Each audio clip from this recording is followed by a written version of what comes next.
नमस्कार विद्यार्थी। आज हम करने जा रहे हैं विमेय सूत्र और इसकी जो पहले वाली वीडियो है, पहले वाली वीडियो में मैंने आपको पूरा विस्तारपूर्वक फिजिक्स क्या होता है, मतलब कितनी शाखाएँ फिजिक्स की, ये सब मैंने पढ़ा दिया है आपको।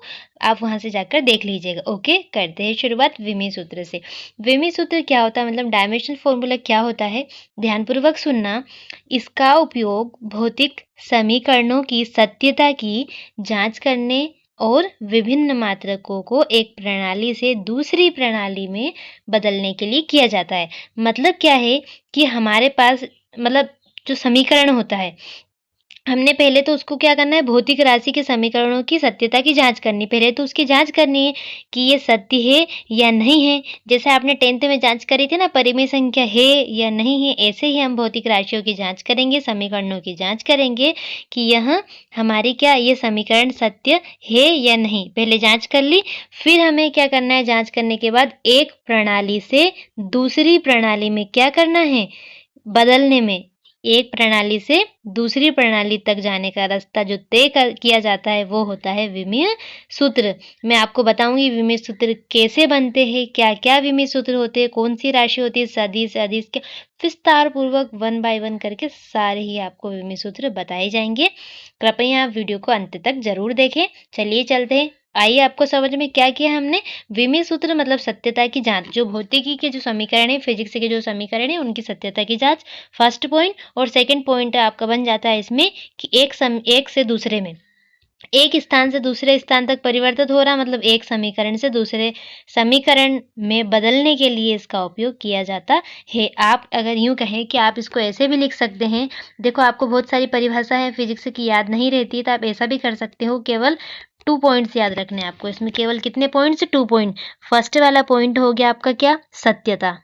फर्स्ट वाला पॉइंट हो गया आपका सत्यता।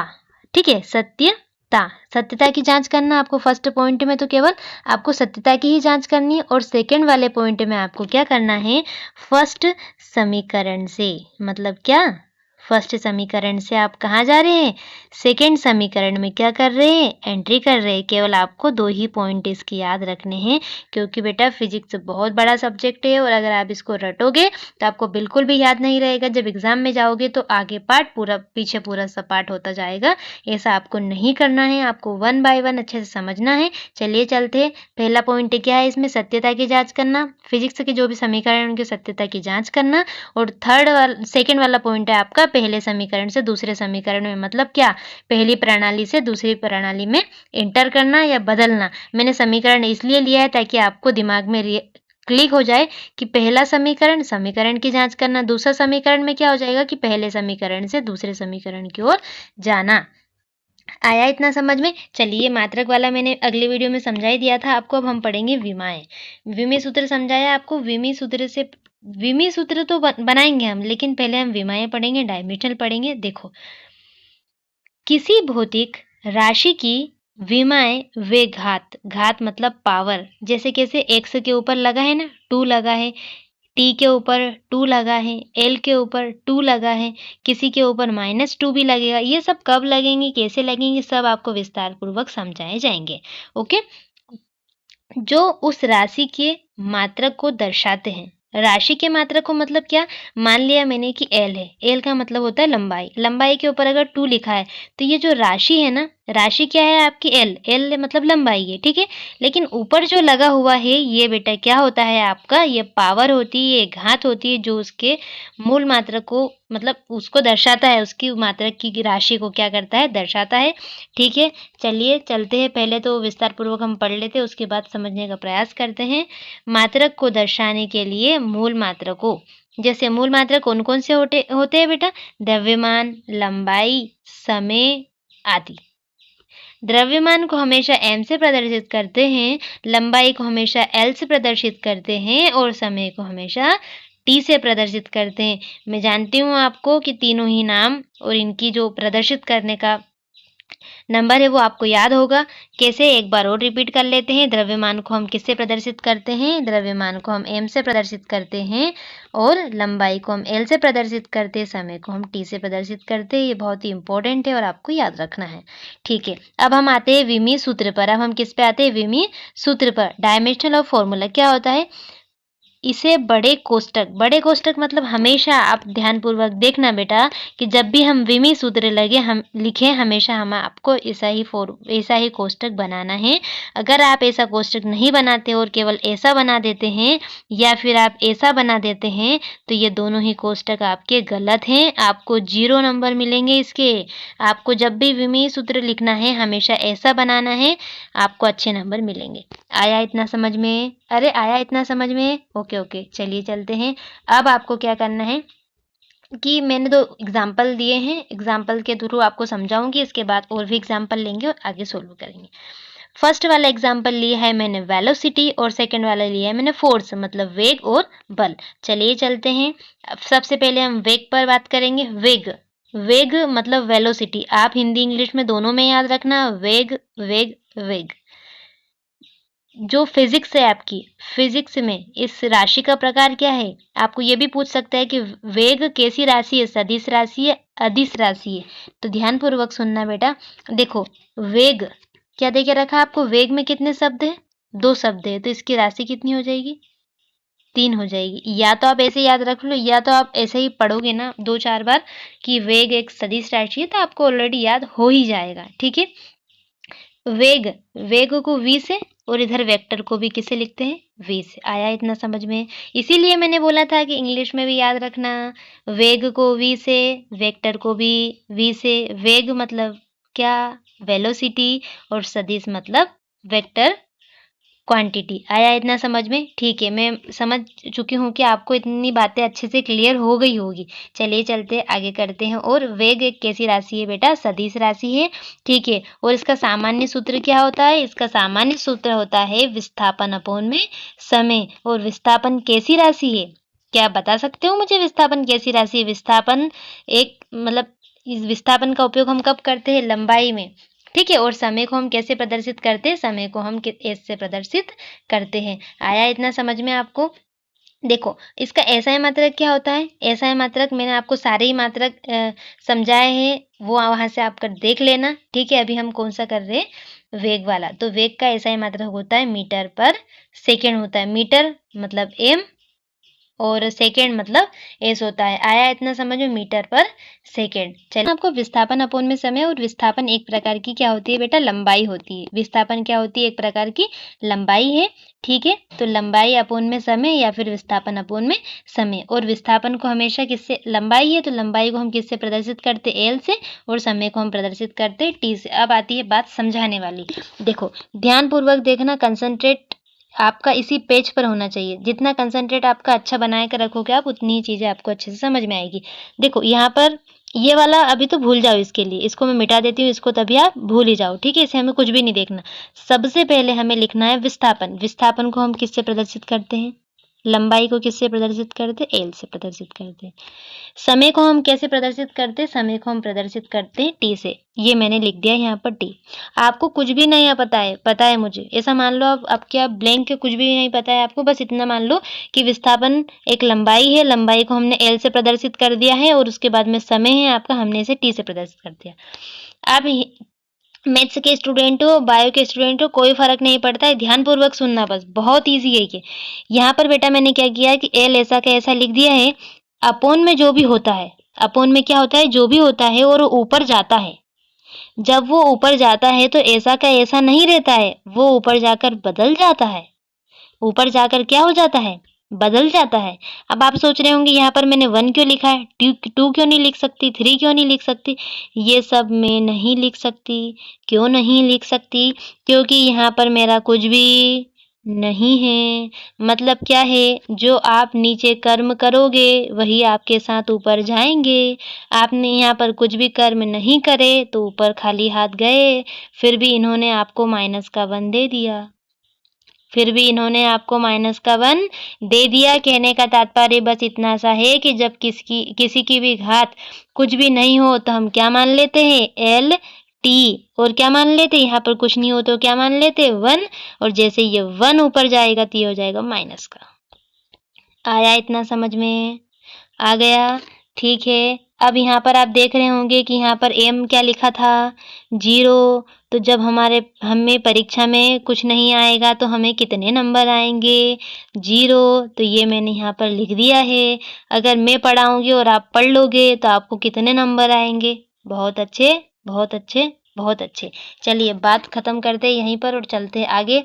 आया इतना समझ में बेटा? इतनी सारी बातें इसलिए की जाती है ताकि आपका इंटरेस्ट बना रहे और आप पढ़ाई में मन लगता रहे। चलते हैं आगे।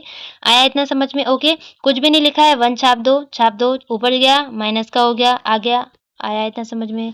अगर आप इसको चाहो तो आप बोलो तो मैं इसको खोल कर बता दूं कैसे खोलेंगे।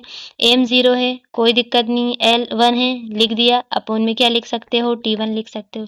लेकिन ये थोड़ा क्या दिखेगा? गलत असर मतलब कितना बड़ा लिखेंगे हम, अपोन लगाने की जरूरत ही नहीं लगेगी। इसलिए आप m 0 l 1 और t-1 बार बार इसलिए लिखा जा रहा है कि आपके दिमाग के ऊपर ये पिक्चर क्लिक हो जाए और आप डायरेक्ट जब परीक्षा में जाओ तो ये कैसी राशि मिले आपको। v मतलब क्या? v से वेक्टर, v से वेलोसिटी। याद रखना v वेरी इंपॉर्टेंट नहीं है, वेरी इंपॉर्टेंट नहीं है तो फिर क्या है? v का अर्थ हम बता रहे हैं वेलोसिटी और v का अर्थ है वेक्टर। आया समझ में? चलिए चलते हैं। बहुत लंबा खींच लिया हमने इसको। अब आता है बल। बल तो आपको बहुत अच्छे से याद होगा। क्या होता है बल? बल पता है आपको? सभी बल की परिभाषा अपने अपने दिमाग में क्लिक करेंगे। देखो क्लिक कर ली। ओके, रुकती हूँ मैं 30 सेकंड के लिए आपके लिए। क्लिक कर लो, हो जाए तो बता देना। ठीक है, चलिए उम्मीद करती हूँ कि क्लिक कर ही ली होगी। अगर नहीं आती तो सुनिए ध्यानपूर्वक। बल, बल वह खिंचाव या धक्का है। बल वह खिंचाव या धक्का है जो किसी वस्तु की स्थिति, रुकी हुई वस्तु को चलाना या फिर चलती हुई वस्तु को रोकना, उसके आकार को बदल देता है और बदलने की कोशिश करता है। कोई वस्तु यहाँ है, मान ली हमने टी, इसको इधर खिसकाना या फिर यहाँ आ गया है तो इधर से जब इसको खिसकाना या फिर खिसाओ, क्या? खिंचाओ या फिर धक्का देना। समझ रहे हो आप? खिसकाना मतलब इसको तोप के हमने यहाँ रख दिया या फिर इसको खिसका दिया इधर, तो खिसकाना या फिर खिंचाओ, उसे क्या कहते हैं हम? उसे हम कहते हैं बल। ठीक है, बल एक कैसी राशि है? बल एक सदिश राशि है। बल F मतलब होता है फोर्स और ये कैसे ही V।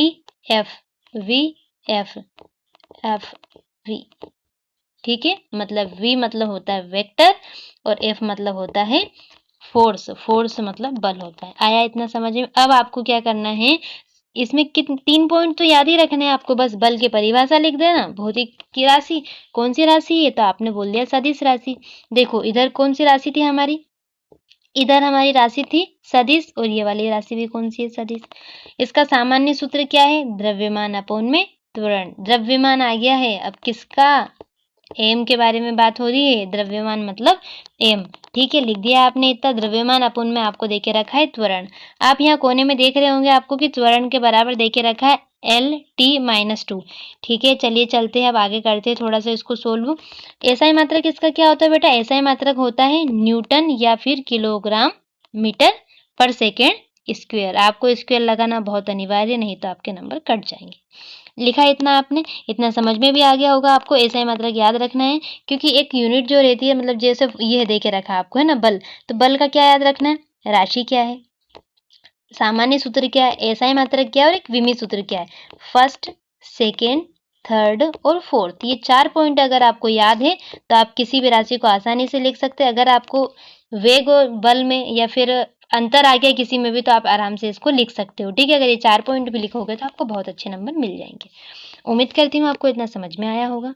चलिए आगे चलते। इसका विमी सूत्र क्या होता है बेटा? विमी सूत्र पे बात कर लेते हैं। विमी सूत्र कैसे बना है ये आपको मैं बताऊंगी, क्योंकि अगर मैं आज आपको बता दूंगी तो आपको अच्छे से क्लियर हो जाएगा, आपको रटना नहीं पड़ेगा। देखो सबसे पहले हम आते हैं त्वरण पे। क्या बोला इन्होंने कि द्रव्यमान अपूर्ण में त्वरण। बेटा आपने देखा होगा कि जो त्वरण होता है, त्वरण का सूत्र क्या होता है पता है आपको? वेग अपूर्ण में क्या होता है? समय होता है। क्या होता है त्वरण का सूत्र? वेग को मैं v से लिख रही हूँ। वेग अपूर्ण में क्या बताया मैंने आपको? समय बताया, तो v और t लिख दिया मैंने। ठीक है, ये किसका फॉर्मूला होता है? ये होता है त्वरण का। और समय हमेशा इसमें कितना होता है, यहाँ 2 होता है, और जब ये ऊपर जाता है तो माइनस का 2 दिख रहा है ना आपको यहाँ पर। तो अब जहाँ त्वरण मिलेगा वहाँ आप क्या लिख दोगे, v अपॉन में टी नहीं लिखोगे आप, क्या लिखोगे डायरेक्ट, त्वरण बराबर एल टी माइनस 2। ठीक है, तो देखो कैसे लिखेंगे इसका विमेय सूत्र, m लिख देंगे हम सबसे पहले, m मतलब ये द्रव्यमान, मास का लिख दिया हमने m। ठीक है, अब देखो मैंने क्या समझाया था आपको, जब कुछ भी नहीं हो ना तो आपको 1 लिख देना है, लेकिन उसका जिक्र ही ना हो तो अब 0 लिखना पड़ेगा। अभी हमने देखो यहाँ पर, देखो मैं बार बार इसको इधर उधर इसलिए ले जा रही हूँ ताकि आपको पता चले। अभी यहाँ जिक्र हुआ था क्या, द्रव्यमान का जिक्र नहीं हुआ ना, तो हमने इसको नल मतलब बिल्कुल 0 मान लिया। ठीक है, और यहाँ पे क्या देके रखा है, द्रव्यमान देके रखा है, तो हमने क्या मान लिया, इसको 1 मान लिया। आया इतना समझ में। अब देके रखा है आपको त्वरण, त्वरण का सूत्र मैंने क्या बताया है बेटा आपको, देखो ऑलरेडी ये अपोन में है, और अपोन के भी अपोन में क्या देके रखा है आपको, अपोन के अपोन में देके रखा है एल टी माइनस 2। क्या देके रखा है आपको, एल टी माइनस 2। तो यहाँ लिख देते हम, क्या लिख देते हैं, एल 1 और टी माइनस 2। आया क्या इतना समझ में आपको। ठीक है, यही आपको याद रखना, और यही आपका क्या है, विमेय सूत्र है। आया इतना समझ में। ठीक है, अब आप ऐसा भी लिख सकते हो कि द्रव्यमान, अगर आपसे पूछे कि इसमें द्रव्यमान क्या की मतलब विमाएं डायमेंशन, तो आप बोल सकते हो कि m है, और इसकी लंबाई, लंबाई के लिए भी 1 है, और जो समय है वो कितना है, माइनस का आपका 2 है। बाकी अन्य राशि जैसे कार्य, ऊर्जा, दाब, इन सब के भी मैं आपको बता दूंगी 1 बाय 1। इतना समझ में आया आपको। वीडियो बहुत लंबी हो जाती है इसलिए मैंने केवल 2 ही लिए थे। और अब हम आ जाते हैं क्वेश्चन पर। आपका क्वेश्चन फर्स्ट वाला देखिए, मात्रक मापन। ये सारे क्वेश्चन से मैंने आपको मेरी पहले वाली वीडियो में करवा दिए, वहां से जाकर आपको देख लेना है। ओके, फर्स्ट देके रखा है आपको मात्रक मापन, फिर फोर्स, संख्यात्मक, एसआई पद्धति, भारतवर्ष, और ये लघु उत्तरी प्रश्न के कुछ देके रखे, दीर्घ का भी एक बड़ा क्वेश्चन देके रखा है। ये सब आपको वहां से जाकर लिख लेना है। ठीक है, अब चलते हैं ऑब्जेक्टिव पर। थोड़ा सा ऑब्जेक्टिव पर बात कर लेते हैं क्योंकि हमारे एग्जाम में आते हैं। आप देख रहे होंगे कि ऑब्जेक्टिव लिए हैं मैंने, और ऑब्जेक्टिव के साथ उत्तर भी लिए, और उत्तर के साथ पूरी थ्योरी ली है। ये सब इसलिए लिया गया है बेटा कि आप जिस चीज़ को सही मान रहे हो उसके अंदर आपको पूरा गहराई से अध्ययन करना है, जब जाकर आपको याद रहेगा। अगर आप पढ़ोगे ना तो आपको सब मिलता जाएगा कि मूल भौतिक राशि के आपके अंदर इतना मिल जाएगा कि आपको कुछ समझ में नहीं आएगा। इसलिए मैंने पूरी थ्योरी ली है ताकि आपको अच्छे से समझ में आए। ओके, चलिए चलते हैं अब। निम्नलिखित में से कौन सी एक मूल भौतिक राशि है। फंडामेंटल क्वांटिटी क्या है, क्या है, द्रव्यमान है। अब क्या है तो द्रव्यमान है, लेकिन कारण भी दिया है साथ में। क्यों, क्योंकि देखो द्रव्यमान, लंबाई और समय मूल राशियां हैं जो किसी अन्य राशि पर निर्भर नहीं करती हैं। एक बात और, एक ही ऑब्जेक्टिव के साथ एक और ऑब्जेक्टिव फ्री आपके साथ। कैसे, देखो आपसे अगर पूछ लिया जाए कि वो कौन सी राशियां हैं, वो कौन सी मूल भौतिक राशियां हैं जो किसी दूसरी राशि पर निर्भर नहीं करती है, तो वो 3 है। क्या, द्रव्यमान, लंबाई और समय। आप यहाँ देख पा रहे होंगे कि आपको ना तो लंबाई दे के रखी है और ना समय दे के रखा है। इन चारों ऑप्शन में दिख रहा है कि आपको लंबाई और समय, केवल क्या दिख रहा है, द्रव्यमान। आपको पता चला हमने द्रव्यमान क्यों सही लगाया, इसलिए लगाया क्योंकि इन्होंने हमसे पूछा था कि मूल राशि मतलब मूल भौतिक राशि कौन सी है, तो द्रव्यमान है। और मूल भौतिक राशि की एक वो होती है मतलब विशेषता कि वह किसी दूसरी राशि पर कभी भी निर्भर नहीं रहती है, वो हमेशा स्वयं पर निर्भर रहती है। आया इतना समझ में। वे राशियां कौन सी है जो स्वयं पर निर्भर रहती है, द्रव्यमान, लंबाई और समय। ओके, अब हम पढ़ने जा रहे हैं सेकेंड वाला क्वेश्चन। सेकेंड ऑब्जेक्टिव हमारा देके रखा है, प्रकाश वर्ष लाइट ईयर किसका मात्रक है। देखो प्रकाश वर्ष लाइट ईयर किसका मात्रक है, तो ये होगा आपका दूरी, समय का, दूरी का, प्रकाश की तीव्रता का, द्रव्यमान का। तो हमने बोल दिया कि समय, दूरी का। अब दूरी का होगा तो दूरी का क्यों होगा, इसका कारण भी मैंने आपको नीचे दिया है। प्रकाश द्वारा मतलब प्रकाश द्वारा एक वर्ष में तय की गई कुल दूरी को प्रकाश वर्ष कहते हैं। मतलब मान लो कि ये हमारा एक प्रकाश है ना, इस प्रकाश द्वारा कितने वर्ष में बेटा, एक वर्ष में, 1 ईयर में तय की गई दूरी, क्या की गई, तय की गई दूरी को क्या कहते हैं, कुल दूरी को, तय की गई दूरी या फिर तय की गई कुल दूरी को प्रकाश वर्ष मतलब प्रकाश वर्ष कहते हैं और यह दूरी बहुत बड़ा मात्रक है। यह क्या है? दूरी का बहुत बड़ा मात्रक है, क्योंकि 1 साल में कंप्लीट होगी तो ऑब्वियसली बात है कि वो दूरी का सबसे बड़ा मात्रक होगा। और दूरी अगर आपसे पूछे कि दूरी का सबसे बड़ा मात्रक क्या है, तो आप बता सकते हो प्रकाश वर्ष। ठीक है, चलिए अब हम चर्चा करते हैं थर्ड वाले पे। आपको थर्ड वाला दे के रखा है बल, और बल का विमीय सूत्र क्या होता है? क्या मैं इनको छुपा लूं? इसको मैं छुपा दूं? आप टिक लगा सकते हो कि क्या आएगा आपका आंसर? बता सकते हो? अभी जस्ट मैंने आपको बल का बताया है। बताइए क्या होता है? देखो, ये आंसर तो मैंने इसलिए ली है बेटा ताकि आपको विस्तार पूर्वक समझा सकूं। वैसे तो ए बी सी डी ऐसे क्लिक करके भी मैं बता सकती हूँ, लेकिन मैं चाहती हूँ कि आप ऐसा पढ़े कि कभी ना भूले, और कभी ना भूले तो फिर अच्छे नंबर आएंगे। ठीक है, चलिए बात बहुत कर लेते हैं हम, लेकिन कोई बात नहीं, आपके काम की ये बात होती है। बल यहाँ दे के रखा ना, बल का विमीय सूत्र क्या है? बल का विमीय सूत्र आपके पास दे के रखा है क्या? द्रव्यमान अपॉन में त्वरण, और त्वरण का क्या बताया था मैंने? एल टी माइनस का 2। आया समझ में? और एम क्या है? अब आपको मन में एक डाउट तो उत्पन्न हो गया होगा कि यहाँ पर तो 1 था, यहाँ पर भी 1 था, और यहाँ तो है ही नहीं, इनमें भी किसी में 1 नहीं है। हमें कभी भी ऐसी गलती नहीं करनी है। मैंने क्या बोला था? कुछ भी नहीं है मतलब क्या होता है बेटा? 1 होता है, और अगर वो डिजिट ही अब्सेंट रहती है तो अब्सेंट अगर रहेगी तो 0 लगाएंगे।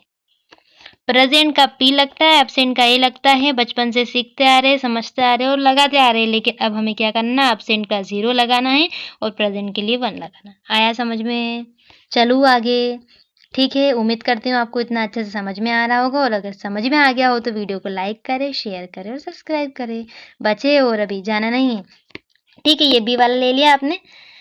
क्लिक हो गया आपका आंसर बी वाला। अब नेक्स्ट चलते हैं फोर्थ वाला। अब आपको देखे रखी संख्या। संख्या से तो बायो वालों को लगता है डर, लेकिन मुझे उम्मीद है बच्चों को डर नहीं लगता है। ओके, चलिए चलते हैं।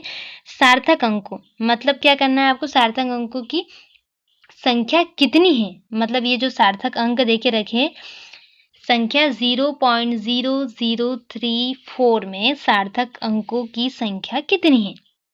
तो हमने बोल दिया कि 3 है। अब क्यों है? कारण पढ़ लेते हैं। सार्थक अंकों के नियम के अनुसार शुरू के शून्य नहीं गिने जाते। वाह वाह, क्या बात है! मतलब सार्थक अंक जो होते हैं, किसी का नाम भी सार्थक होगा तो सार्थक अंक के जो स्टार्टिंग वाले अंक है उन्हें नहीं गिने जाते हैं, लेकिन अंत में आने वाले शून्य गिना जाता है, जहां सार्थक अंक 3, 4 और 0 है। देखो, बहुत बड़ी बात बोल दी इन्होंने, छोटे मुंह बड़ी बात कर दी इन्होंने, जो मैं आपको समझाने जा रही हूँ। देखो, एक बात ध्यान रखना बेटा हमेशा, ये मैंने लिखा है 1। आया इतना समझ में? अगर मैं इसके आगे लगा दूं 0 तो क्या है? 1 ही है। लेकिन अगर मैंने यहाँ लिखा है 1, लेकिन अगर इसके पीछे, अच्छा इसके साथ ही ले लेते, भाई बहन को साथ में रखते नहीं तो बुरा लग जाएगा ना। ये मैंने लिख दिया 1 और मैंने यहाँ लगा दिया 0। अब इसको आप पढ़ोगे तो 1 पढ़ोगे, इसको आप पढ़ोगे तो 10 पढ़ोगे, तो भैया ऐसा क्यों कर रहे हो? भैया ऐसा क्यों कर रहे हो? मैंने संख्या तो दोनों एक जैसी लिखी है। संख्या तो मैंने दोनों एक जैसी लिखी है, क्यों कर रहे हो ऐसा? हम ऐसा इसलिए करते हैं, एक बात हमेशा ध्यान रखना, कि अगर आप 0 के साथ रहोगे तो आप कैसे हो जाओगे? 0। लेकिन अगर आपके साथ 0 जुड़ जाएगा तो आप हीरो बन जाओगे। हीरो बन जाओगे भाई साहब। कैसे बनोगे भाई साहब हीरो? देखो इधर ध्यानपूर्वक देखना आप।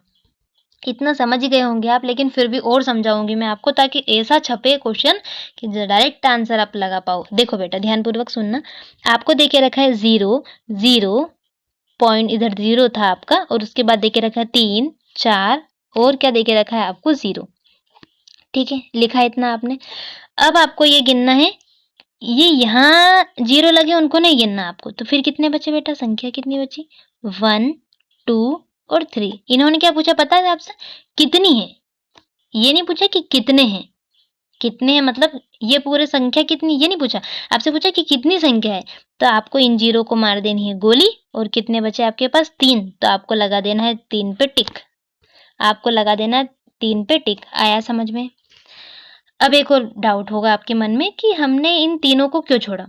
मैंने क्या समझाया आपको कि किसी भी पावरफुल संख्या के अगर आगे 0 है तो वो कोई काम के नहीं। लेकिन इसी पावरफुल संख्या के पीछे अगर मैं 1, 2 और 3 ज़ीरो लगा दूँ, तो ये संख्या और भी पावरफुल बन जाएगी। मतलब क्या आगे ज़ीरो होना मायने नहीं रखता है, हमेशा ज़ीरो कहाँ होने चाहिए? संख्या के पीछे। आया समझ में? ओके, चलिए चलते हैं। आप सोच रहे होंगे कि पीछे वाला ज़ीरो, मैंने बता ही दिया आपको संख्या के पीछे उतना ही ज़ीरो का महत्व होता है। और अगर वीडियो अच्छा लगा हो तो लाइक करें, शेयर करें और सब्सक्राइब करें। धन्यवाद, मिलते हैं अगले वीडियो में।